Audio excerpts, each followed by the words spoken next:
Hello guys, तो आज हम लेकर के आ गए हैं ओला की एक और ईवी का रिव्यू। और आप देख सकते हैं कि ये जो ईवी है वो है S1X प्लस। ये गाड़ी लगभग 2000 किलोमीटर, यानी आप देख सकते हैं मीटर में 2097 किलोमीटर ये चल चुकी है। बैटरी हेल्थ है 67% और अभी इसकी नॉर्मल पे रेंज है 69 किलोमीटर। यानी हमें एक अंदाज़ा लगाएं कि ये 1% पे 1 किलोमीटर की बैटरी रेंज यहाँ पे हमें शो हो रही है। और आप देख सकते हैं कि ये जो गाड़ी है और मुझे लगता है कि ये गाड़ी ठीक ठाक चलती है। दिन की 50-60 किलोमीटर तो ये चल ही जाती होगी जिस हिसाब से गाड़ी की अभी कंडीशन है। तो हमारे सामने इसके जो ओनर हैं वो एक सही व्यक्ति हैं जिनसे हम ये रिव्यू ले सकते हैं। और इस गाड़ी को लिए हुए लगभग 20 से 22 दिन हुए हैं और 2000 किलोमीटर से ज़्यादा की गाड़ी की रनिंग है। तो हम इनके ओनर से इसके रिव्यू के बारे में जानना चाहेंगे।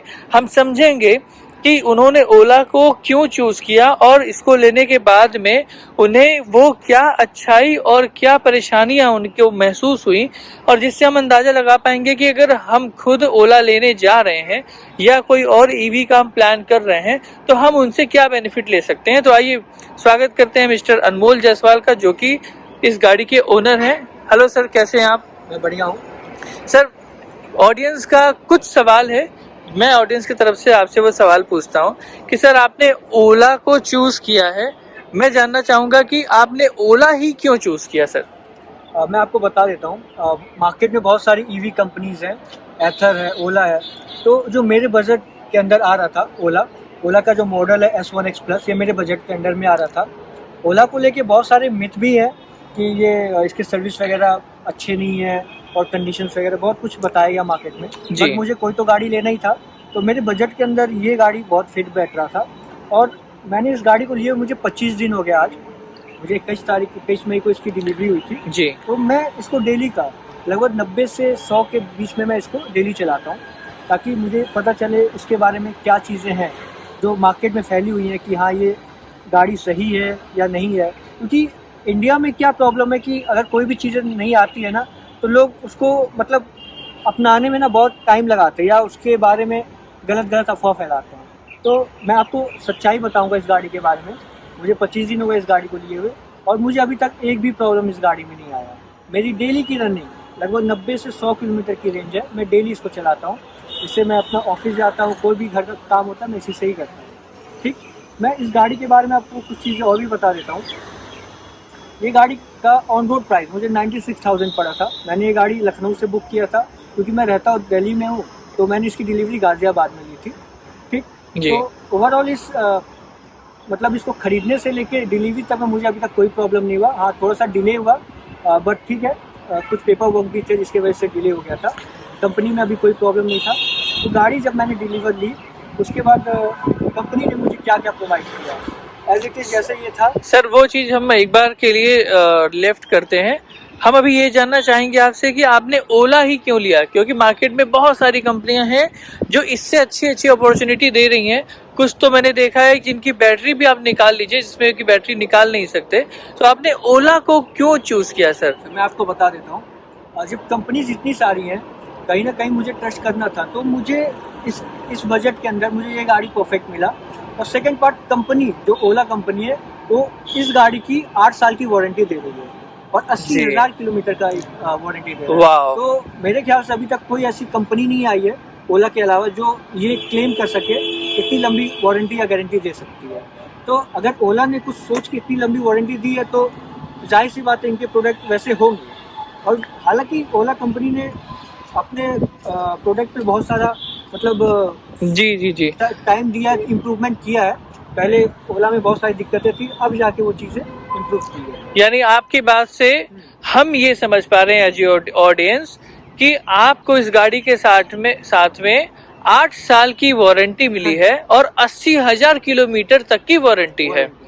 यानी ये गाड़ी अगर कोई 80,000 किलोमीटर तक चला पाया या अगर कोई 8 साल तक इसको रखना चाहे तो वो बेफिक्र होकर के इस गाड़ी को रख सकता है। यानी यही एक बड़ी खास वजह थी जिससे आपने ओला ही चूज़ किया। अब मैं जानना चाहूँगा कि सर ये गाड़ी ही आपने क्यों चूज़ करी? क्योंकि इसमें मैं देख पा रहा हूँ कि इसकी डिस्प्ले भी बहुत खास नहीं है और इसमें भी ओला S1 प्रो और बहुत सारे मॉडल्स आते हैं, तो आपने ये वाला सेगमेंट ही क्यों लिया? आपने रिसर्च किया होगा इसके बारे में, मेरे ऑडियंस को थोड़ा सा बताइए कुछ। जो ओला की और भी टॉप वेरिएंट है, जैसे ओला प्रो है, ओला एयर है, तो उसमें कुछ अभी भी प्रॉब्लम है जो मैंने लोगों से पता किया, क्योंकि इस गाड़ी को लेने से पहले मैंने बहुत जगह मार्केट में ही पता किया जो इसके यूज़र्स हैं, तो उन्होंने ना एक कॉमन चीज़ें बताई कि गाड़ी चलते चलते कभी कभी उनके मतलब पासवर्ड अनलॉक नहीं होते हैं, वो कभी भी अपडेट ले लेता है, कभी कभी गाड़ी को रीसेट करना पड़ता है, तो मैं ये चीज़ें फेस नहीं करना चाहता था। और सेकंड चीज़, मुझे एक गाड़ी चाहिए था, और इस गाड़ी में क्या सारी चीज़ें बहुत सिंपल है, ना इसमें म्यूज़िक सिस्टम है, ना कोई ऐसा कंसोल है जिसकी वजह से मुझे अपडेट या कुछ ज़्यादा इसमें फीचर्स चाहिए, ठीक। तो ये गाड़ी मेरे लिए बहुत परफेक्ट था, तो मैंने इस गाड़ी को लिया। तो आप देख सकते हो गाड़ी एज इट इज़ अभी भी 25 दिन मैंने चलाई है, कंडीशन बहुत बढ़िया है इस गाड़ी का।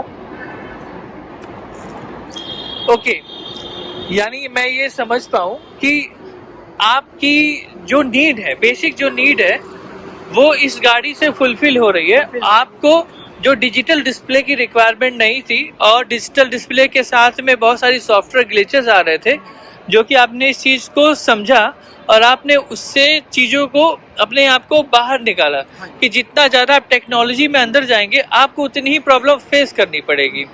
मैं समझ पाया।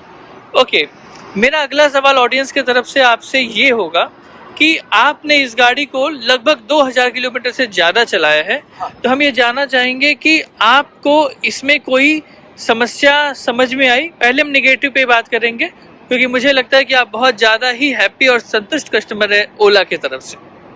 इसमें अभी तक तो कोई प्रॉब्लम ऐसा नहीं आया। अब 25 दिन मैंने इसको ड्राइव भी किया।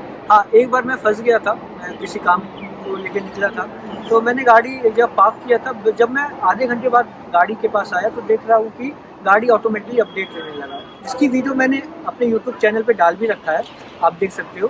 तो वो कोई ख़ास वजह नहीं था, क्योंकि कंपनी जब गाड़ी देता है तो जो भी अपडेट दिया रहता है तो भाई वो अपडेट मांगता ही मांगता है। तो जब भी गाड़ी आप पार्क करोगे तो मे भी जब भी वो अपडेशन के लिए आएगा वो अपडेट करना पड़ेगा, आप खुद ही कर सकते हो। आप बता सकते हैं कि वो अपडेट किस समय हुआ था? ये रात का समय था, मैं मतलब 6-7 बजे का समय था, मैंने गाड़ी पार्क किया था पार्किंग में, और जब मैं आया तो मैं देख रहा हूँ गाड़ी ऑटोमेटिकली अपडेट लेने लगा। क्या हैंडल उस समय लॉक था या अनलॉक था? Handle lock. तो मेरे लिए प्रॉब्लम हो सकता था, अगर मैंने कहीं रोड साइड में अगर गाड़ी खड़ी की होती तो हो सकता है मेरे लिए प्रॉब्लम हो जाता, मैं गाड़ी वहाँ से हटा नहीं सकता था। तो मुझे लगभग ये अपडेट आधे घंटे से 45 मिनट तक मुझे वहाँ रुकना पड़ा इस अपडेट को पूरा होने के लिए। तो ये एक छोटा सा प्रॉब्लम मेरे साथ आया है, बाकी ये कोई ऐसा मेजर प्रॉब्लम नहीं है। अपडेट तो हर टेक्नोलॉजी में होता ही होता है, तो ये कोई बड़ा प्रॉब्लम नहीं था, लेकिन अभी तक में मुझे ऐसा कोई प्रॉब्लम नहीं आया। जो लोग कहते हैं कि हाँ गाड़ी चलते चलते कहीं रुक जा रही है, कभी डिस्प्ले बंद हो जा रहा है, कभी क्या चीज़ें हो जा रही है, बट यानी 25 दिनों में आपको सिर्फ एक नेगेटिविटी फील हुई, जो कि इसका अपडेट था। हाँ, या जैसा कि आप बता रहे हैं कि वो अपडेट 6 से 7 बजे के करीब में जब आप पार्क किए थे तब ये स्टार्ट हो गई थी। हालांकि ऐसा नहीं होना चाहिए, वो अपडेट आपसे एक बार परमिशन लेना चाहिए और फिर अपडेट होना चाहिए, या फिर वो रात के 1 या 2 बजे के करीब में होना चाहिए, जैसा कि जनरली हम आराम करते हैं उस समय और गाड़ी चार्जिंग पे होती है उस समय होना चाहिए। ठीक है, ये तो कंपनी का पार्ट है, हम इस पर कुछ नहीं कह सकते।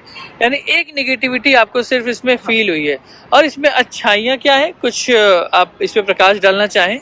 इसमें अच्छाइयाँ बोल के इसमें बहुत सारी चीज़ें। अब जैसे इस गाड़ी को, ये ईवी गाड़ी है, तो लोग के मन में यही रहता है यार ईवी गाड़ी कितना ही तेज भाग जाएगा, जो टॉप स्पीड होता है। तो इस गाड़ी का मैंने जो कंपनी क्लेम करता है 90 किलोमीटर, मतलब 90 की स्पीड ये गाड़ी देती है, और वाकई मैंने इसको चलाया है, ये 90 की स्पीड देती है स्पोर्ट मोड में।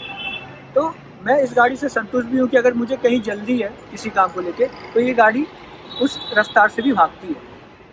ऐसा नहीं है कि ये 40 किलोमीटर का ही रेंज देती है, जो कि और भी ईवीज कंपनी बस उतना देती है। तो ये चीज़ें मुझे ऐसा लगता है ये गाड़ी परफेक्ट है मिडिल क्लास फैमिली के लिए, जो अपने घर से ऑफिस या फिर एक रेगुलर मार्केट में जाना चाहते हैं, उसके लिए ये गाड़ी बहुत परफेक्ट है। ओके, आपने इस गाड़ी को लेने के लिए कितना अमाउंट पे किया है? मैंने इस गाड़ी को लेने के लिए मैंने बुकिंग अमाउंट इसका टोटली 15,000 डाला था। तो ये जो 15,000 की टोटली मेरा डाउन पेमेंट में ही गया था, मैंने इस गाड़ी को फाइनेंस करवाया था। मैंने इसका टोटल डाउन पेमेंट 15,000 रुपये किया था और 2 साल की मैंने इसकी EMI बनाई। मेरा जो पर मंथ का EMI आता है 4,448 रुपीज़ आता है, जो कि मेरा पर मंथ का इंस्टॉलमेंट है 2 साल का। और इसका एक और अच्छी बात है, EV के अंदर जो कंपनी ने रेट ऑफ इंटरेस्ट रखा है वो 6.99 का रखा है, मतलब 7% का इंटरेस्ट ही आपको लग रहा है। तो मैंने इसको 2 साल का ही करवा रखा है ताकि मेरे ऊपर भी बर्डन ना पड़े। ओके, इसके ब्रेकिंग मैकेनिज्म के बारे में कुछ बताइए कैसा है, क्योंकि इसमें डिस्क ब्रेक तो नहीं है। नहीं, इसमें डिस्क ब्रेक तो नहीं है। हाँ, एक प्रॉब्लम आ सकता है फ्यूचर में कि आप गाड़ी चला रहे हो, इसमें ब्रेक वगैरह ले रहे हो तो ब्रेक पैड वगैरह चेंज करवाना पड़ जाए, बट कंपनी ने भी इसका एक अल्टरनेटिव बना रखा है। अगर 8,000 किलोमीटर आप चलाते हो, उसके अंदर में अगर आपका डिस्क पैड घिस जाता है तो कंपनी फ्री ऑफ कॉस्ट में उसको आपको रिप्लेस करके देता है। बाकी उसके बाद तो आप कोई भी गाड़ी लोगे, डिस्क ब्रेक हो गया या कोई भी चीज़ है वो तो चेंज करवानी होगी। ये तो कोई इसके लिए स्पेशली नहीं है, हर गाड़ी का ये प्रॉब्लम है, ब्रेक पैड तो चेंज होता ही होता है एक। ओके ओके, एंड गाड़ी के पावर के बारे में आप क्या कहेंगे? गाड़ी का पावर बहुत अच्छा है। अगर आप देखोगे, अगर कोई भी व्हीकल ले लो, आप एक्टिवा ले लो, एक्टिवा 6G ले लो, तो उसकी टॉप स्पीड आप निकाल लोगे 55 से 60 निकाल लोगे, तो उससे तो वो बहुत बेटर है ये गाड़ी। आप इसको 90 तक रेंज ले जा सकते हो। एक बार इसको मैं चार्ज करता हूँ, अगर फुल चार्ज करता हूँ, तो कंपनी जो क्लेम करता है 125 किलोमीटर क्लेम करता है इको मोड पे। मैं लगभग इसको इनसिटी में निकाल लेता हूँ, एक 10 किलोमीटर चल जाती है, तो मेरे लिए इनफ है इतनी किलोमीटर एक चार्ज में। बाकी नॉर्मल मोड में आप चलाओगे तो 100 किलोमीटर ये गाड़ी निकाल देती है। ओके, और अगर इसमें और भी मोड होंगे, हाइपर मोड होंगे या स्पोर्ट्स मोड होगा? इसमें 3 मोड आते हैं स्पेशली। आप इको मोड में चला सकते हो, जब आप जो कि इको मोड आपका 40 का ही रेंज रहता है, 40 से 42 के ऊपर नहीं जाता है इसका स्पीड उस पर जाके lock. Maximum speed eco mode का 40 किलोमीटर है। ओके, हाँ, उसके बाद आता है नॉर्मल मोड जो कि आप 55 से 60 तक जा सकते हो, और उसके बाद आता है आपका स्पोर्ट मोड, जो कि हाइपर मोड भी कहते हैं और स्पोर्ट मोड भी कहते हैं। ठीक, तो वो 90 तक इसका स्पीड जाता है। मैं आपको यहाँ करेक्ट करना चाहूँगा, एक्चुअली स्पोर्ट्स मोड अलग है, हाइपर मोड अलग है। अगर आप 90 से एवब जाते हैं तो हाइपर मोड का कैटेगरी है, वो आगे की वेरिएंट्स में है, इसमें नहीं दिया हुआ है, तो यहाँ स्पोर्ट्स मोड ही होगा। स्पोर्ट्स मोड तक, इसमें 3 ही मोड बस अभी कंपनी ने दिया है। Okay, perfect. यहाँ तक कि मैं समझ पा रहा हूँ कि इस गाड़ी में सिर्फ खूबियाँ ही खूबियाँ हैं और अभी तक कमियाँ मुझे नहीं दिखी, और आप भी बहुत ही ज़्यादा सेटिस्फाइड हैं इस गाड़ी को लेकर के। ओके, मैं आपसे ये जानना चाहूँगा कि इस गाड़ी को चलाते वक्त आपको सड़क पे गाड़ी की पकड़ कैसी लगी? मतलब आप ये कहना चाह रहे हो कि जब मैं इसको गाड़ी को स्पीड पे लेता हूँ तो ये किस हिसाब से परफॉर्म करता है? हाँ, जैसे जनरली हल्की गाड़ियाँ सड़क पे स्किड कर जाती हैं, ग्रिपिंग नहीं होती है। आपको मैं बता देना चाहता हूँ कि ये गाड़ी का जो वेट है ना 116, मतलब 116 किलो की ये गाड़ी है। 116 किलो की ये गाड़ी है। माना कि इसका जो मॉडल दिया हुआ है थोड़ा सा पतला स्लिम है, बट हाँ ये गाड़ी परफॉर्म बहुत अच्छा करती है रोड पे। इसकी ग्रिपिंग वगैरह बहुत बढ़िया है, जिस हिसाब से इसकी स्पीड दी गई है इसका ग्रिपिंग वगैरह बहुत बढ़िया है। ऐसा नहीं है कि आप 70-80 के स्पीड में चलते हो और ब्रेक लगाते हो तो कहीं ऐसा कोई प्रॉब्लम नहीं होता है। ये गाड़ी मिनिमम बहुत बढ़िया है इसलिए। ओके, ये गाड़ी आपके फ़ोन से पेयर भी हो जाती है? हाँ, ये गाड़ी फ़ोन से पेयर हो जाती है। ओला की ये एप्लीकेशन होती है, ओला इलेक्ट्रिक, जो कि आप इससे अपने गाड़ी को अटैच कर सकते हो। उसमें आपको सारी चीज़ें बताइए एप्लीकेशन में, जैसे कि आपका गाड़ी लॉक अनलॉक आप अपने फ़ोन से भी कर सकते हो, जो कि इस गाड़ी में कीलेस है, इसमें चाबी नहीं है, ये पासवर्ड से खुलता है ये गाड़ी। तो फ़ोन से आप इसको कनेक्ट करके आप फ़ोन से भी डिस्कनेक्ट कर सकते हो, इसका बूट भी खोल सकते हो, और सेकंड आप ये पता कर सकते हो कि ये कितने किलोमीटर चली हुई, सारे अपडेशन वगैरह आपको फ़ोन में मिल जाए। ओके, तो क्या मैं ये जान सकता हूँ कि अगर कोई आपका फ्रेंड इस गाड़ी को लेकर के कहीं चला जाता है तो क्या इस गाड़ी की लाइव लोकेशन आपके ऐप पे दिखाई देती है? एग्जैक्टली तो नहीं दिखेगा, क्योंकि ये गाड़ी तब तक वर्क करेगा परफेक्टली जब तक आप ब्लूटूथ से पेयर ना हो। अगर आप ब्लूटूथ का कनेक्टिविटी डिस्कनेक्ट हो गया है तो वो गाड़ी एग्जैक्टली लोकेशन आपको नहीं बता, मतलब लाइव ट्रैकिंग अवेलेबल नहीं है। बाकी बता देगा कि आप कौन से एरिया में वो गाड़ी इस समय है, बट लाइव लोकेशन इस गाड़ी में नहीं। मैं ये समझ पा रहा हूँ कि आपका जो फ़ोन है वो इस गाड़ी से जब तक पेयर रहेगा ब्लूटूथ से, तब तक ये गाड़ी के जो भी फीचर्स हैं वो उसमें दिखाई देंगे, जैसे कि गाड़ी को लॉक और अनलॉक करना, बूट ओपन करना, क्लोज करना, हाँ ये सारी चीज़ें तब तक आप परफॉर्म कर पाएंगे जब तक कि गाड़ी के पास आप हैं या आपका फ़ोन है। जैसे ये गाड़ी आपसे दूर जाती है, आपके ऐप से कनेक्टिविटी डिस्कनेक्ट हो जाती है और फिर आपको कोई अपडेट नहीं मिलता है अंटिल की गाड़ी दोबारा कनेक्ट हो। सही बात, मैं समझ पा रहा हूँ, सही है? सही है। अच्छा, यानी इस गाड़ी में लाइव ट्रैकिंग पॉसिबल नहीं है। हो सकता है कि फ्यूचर में ओला इसमें कुछ सर्विसेज एक्टिवेट करे, क्योंकि इसमें सारे फीचर्स होते हैं, बस ओला की तरफ से चीज़ों को डिसेबल करके रखा जाता है due to price cut off, या हम कुछ भी कह सकते हैं। कॉस्ट कटिंग इसमें की है, ऐसा नहीं है। ये मैं नहीं बोलूँगा गाड़ी एकदम परफेक्ट है। अब आप गाड़ी ये देख सकते हो, ये डुअल टोन में ये कलर है, तो आप इसका जो ये पार्ट देखोगे ना, ये मुझे नहीं समझ में आया। ये डैशबोर्ड जैसा है। हाँ, ये डैशबोर्ड की तरह है, तो इन फ्यूचर ये फेड हो जाता है और आप आज सुबह ही आप इसको रन करोगे गंदा होने लगेगा। तो मुझे ये चीज़ें नहीं समझ में आई। कंपनी को इसको फुल पियानो ब्लैक देना चाहिए था ताकि गाड़ी clean, neat and clean. Exactly. गाड़ी में कुछ ना कुछ कमी होता है, बट हाँ, फीचर्स को लेके और चलाने को लेके इसमें कोई प्रॉब्लम अभी तक तो नहीं आया। इन फ्यूचर आएगा तो मैं इस चीज़ को भी अपडेट करूँगा चैनल। इस गाड़ी में आपने आफ्टर मार्केट भी कुछ कराया है या फिर ये कंपनी फिटेड ही है जो भी दिख रहा मैं है? आपको एक बात और बता देता हूँ, ओला कंपनी में डबल स्टैंड नहीं देता है। इस कंपनी ने मुझे डबल स्टैंड नहीं लगा के दिया, जो कि ओला के किसी भी वेरिएंट में नहीं आता, बट उनको लगाना चाहिए। मेरे साथ प्रॉब्लम क्या हुआ था, मेरी गाड़ी एक बार पंचर हो गई थी, तो पीछे का टायर जब इसका पंचर हुआ तो प्रॉब्लम ये का सिंगल स्टैंड पे इसको चेक नहीं किया जा सकता था, क्योंकि पंचर बनाने के लिए गाड़ी के टायर मूव करने चाहिए। तो अब उस भाई ने तो उस टाइम के लिए उस चीज़ों को फिक्स कर लिया, एक जैक लगाया, उसकी वीडियो भी मैंने अपलोड कर रखी है, आप देख सकते हो। जैक लगाया ताकि मेरा पंचर फिक्स हो जाए, बट मैंने सेम ले जाके पहले डबल स्टैंड लगाया। आप इधर आके देख सकते हो डबल स्टैंड। मैं आपको गाड़ी खड़ा करके दिखाता हूँ। ये मैंने आफ्टर मार्केट लगवाया, जिसकी कॉस्टिंग मुझे 400 रुपये पड़ी है। अब अगर ये ओला कंपनी देता तो सबके लिए ये बहुत प्लस पॉइंट रहता कि हाँ, अगर कोई भी प्रॉब्लम होता पंचर से रिलेटेड या चीज़ों से रिलेटेड तो गाड़ी डबल स्टैंड पे खड़ा कर सकता है। बट ये छोटी छोटी चीज़ें ओला वालों ने कट करके इसको कहीं ना कहीं बदनाम करके ही रखा है। बाकी गाड़ी ठीक ही है। मैं बताना चाहूँगा ये वीडियो कहीं से भी स्पॉन्सर्ड नहीं है, तो सर को जो भी लग रहा है वो इनकी अपनी फीलिंग्स हैं। ये अच्छी अच्छी बातें सिर्फ बोल रहे हैं, इसका मतलब ये नहीं कि स्पॉन्सर्ड है। ये कहीं से भी स्पॉन्सर्ड वीडियो नहीं है, ये सर की अपनी एक्सपीरियंस है जो कि सर शेयर कर रहे हैं। कुछ अच्छाइयाँ हैं और कुछ कमियाँ भी हैं। सर इसमें चार्जिंग पोर्ट मिला है, आपने कभी इस्तेमाल किया चार्जिंग पोर्ट? चार्जिंग पोर्ट जो चार्जर्स है इसके? नहीं, जो फ़ोन चार्जर है। फ़ोन चार्जर, हाँ, फ़ोन चार्जर तो मैंने इसका इस्तेमाल किया है, बट मुझे नहीं लगता कि कहीं रिलेवेंट है, क्योंकि आप यहाँ पे चार्जर दिया हुआ है, पोर्ट दिया हुआ है। अगर आप इसको कनेक्ट करते हो ना तो फ़ोन चार्ज नहीं होता है। जैसे आपका अगर फ़ोन 25% है, आप चार्ज लगा दो तो 25% ही रहेगा। मतलब बहुत कम पावर का एक नाम मार दिया हुआ है कि हाँ, अगर आप कहीं फंसे हो तो अपने फ़ोन को बस स्टैंड बाई पे रख सकते हो। ओके, और जो इसके साथ में चार्जर मिला है वो चार्जर कितने देर में इस गाड़ी को चार्ज कर देता है? गाड़ी को अगर नॉर्मल चार्जर जो कंपनी ने दे रखा है, नॉर्मल चार्जर, उससे आप चार्ज करते हो तो कम से कम आप उसको 100% लाने के लिए 6 से 7 घंटा लगातार चार्ज करना पड़ेगा, तब ये गाड़ी जाके आपकी फुल चार्ज होगी। आपको मैं इसका चार्जर भी दिखा देता हूँ।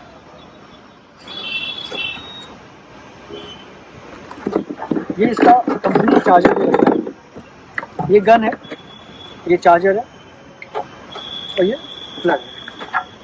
तो कंपनी ने ये दे रखा है, इसके साथ ही था। तो अगर मैं इस चार्जर से चार्ज करता हूँ तो लगभग 6 से 7 घंटे मुझे लग जाते हैं फुल चार्ज में।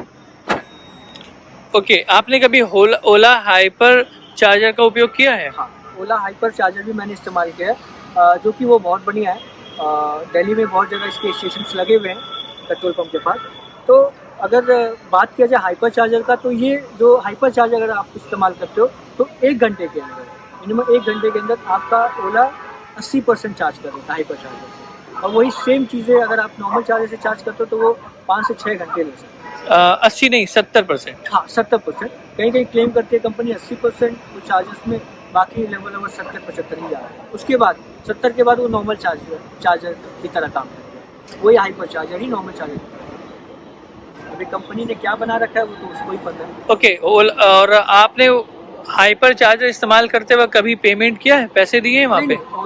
ओला में अभी तक तो फिलहाल ओला ने कोई चार्जेस नहीं रखे हैं। हाइपर चार्जर जहाँ भी लगे हैं इंडिया में तो फ्री ऑफ कॉस्ट है, आप फ्री में जाके चार्ज कर सकते हो जो भी ईवी स्टेशन है। बाकी जो ओला की खुद की चार्जिंग स्टेशन है, क्योंकि एथर वालों ने भी लगा रखा है तो उसके पेमेंट्स लगते हैं वहाँ पे जाके। मतलब अगर हम ओला का चार्जर इस्तेमाल करेंगे तो पैसे नहीं लगेंगे, लेकिन अगर एथर का चार्जर हम इस्तेमाल कर रहे हैं तो वहाँ हमें कुछ चार्जेस देने पड़ेंगे। आपने कभी इस्तेमाल किया एथर का चार्जर? एथर का नहीं, जब ओला ने फ्री दे रखा है तो मेरे नियर बाई में 2 किलोमीटर के लिए पड़ता है तो मेरे जाके वहीं चार्ज कर लेता हूँ। ओके, एंड आपसे बातचीत करके बहुत अच्छा लगा, बहुत ही पॉजिटिव वाइब्स आई और आपसे बहुत सारी चीज़ें जानने को मिली। हम जानना चाहेंगे कि अभी इस समय लाइट एक ही जल रही है, तो आगे की ये 3 लाइट्स मुझे दिखाई दे रही हैं, तो क्या तीनों जलती हैं या 2 जलती हैं या जो जल रही है बस वही जलती है? अभी एक लाइट इसमें जल रहा है वो परमानेंटली जलता रहेगा। ओके। और अगर आपको एक हाई बीम का भी इसमें दिया हुआ ऑप्शन, ये भी ऑन कर सकते हैं, यहाँ पे स्विच दिया हुआ है तो इसको ऑन कर सकते हैं नाइट में। ओके। इसका लाइटिंग सिस्टम भी बहुत बढ़िया, बट एक चीज़ ओला वालों ने दे रखा है, आप देख सकते हो यहाँ पे साइड में DRL है, ये नहीं काम करता है, जबकि और ओला के मॉडल्स में ये वर्क करता है DRL, बट इसमें नहीं दे रखा है। इसमें दिया है DRL बट ये काम नहीं करता है। मतलब कि ओला S1X में DRL काम नहीं करता है, इसमें बस दे रखा है बट काम नहीं करता। ओके। इसके जो भी अटैचमेंट मिले, जैसे कि आपको ये मिरर, इस मिरर से आपको कोई परेशानी तो नहीं है? नहीं, मिरर बढ़िया है, इसमें कोई प्रॉब्लम नहीं। कुछ फीचर्स के बारे में बताइए, जैसे कि एक्सेलरेशन, रिवर्स, हाँ, कैसे आप करते हैं? मैं आपको बता देता हूँ। इसका आप कंसोल एक बार दिखा दो, मैं आपको दिखा देता हूँ। अगर गाड़ी जब भी आप ऑन करते हो, मैं आपको एक बार लॉक करके पहले दिखाता हूँ गाड़ी को। आप देख सकते हो मेरा गाड़ी अभी लॉक है, स्क्रीन पे कुछ भी नहीं आ रहा है। तो गाड़ी को जब भी अनलॉक करते हैं तो पहले ये रेड वाला बटन एक बार क्लिक करेंगे तो डिस्प्ले पे पासवर्ड मांगेगा। इसमें 6 अंक का पासवर्ड लगता है, जो कि मुझे पासवर्ड इसके ज़रिए मुझे आगे बढ़ना है और इससे पासवर्ड लगता है 1 2 3 4, जो भी मेरा पासवर्ड है मैं उसको लगाऊंगा। ये इंक्रीज करेगा, ये डिक्रीज करेगा। फिर आप आगे बढ़ोगे, फिर जो भी पासवर्ड आपका रहेगा उसको पुट करके इसको यहाँ से आप ओपन कर सकते हो। जब आप देख सकते हो डिस्प्ले अभी ऑन है, ठीक। अब दूसरे पे आ जाते हैं, इस पे आप देख सकते हो, इसको अगर लॉन्ग प्रेस करोगे, जिस पे R लिखा हुआ है, इसको लॉन्ग प्रेस आप करोगे तो आपका बूट खुल जाता है। आप देख सकते हो ट्रंक ओपन हो गया, ये मेरा बूट खुल जाता है।